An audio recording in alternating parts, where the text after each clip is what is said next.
14/3/2025 আমাদের থানাতে একটা কেস রেজিস্টার হয়। এই কেসের সেকশন হচ্ছে 64 ক্লোজ 2 ক্লোজ কে অবলিক 70/1/74/115 ক্লোজ 1 বিএনএস। আসামির নাম হচ্ছে সুব্রত দে, বাড়ি যোগেন্দ্রনগর এরিয়াতে। কি কেস এটা? এটা একটা রেপ কেস হয়েছে।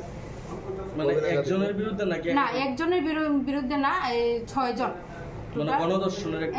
হ্যাঁ 6 জন আছে এটার মধ্যে। আমরা একজন ধরতে পারছি, যারে ধরতে পারছি তার নাম হচ্ছে সুব্রত দে।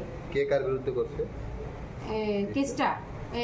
ভিকটিম তার আসামি যে রিলেশনের হাজব্যান্ড হয়, কিন্তু হাজব্যান্ড তার বন্ধু বান্ধব নিয়ে এই ঘটনাটা ঘটাইছে।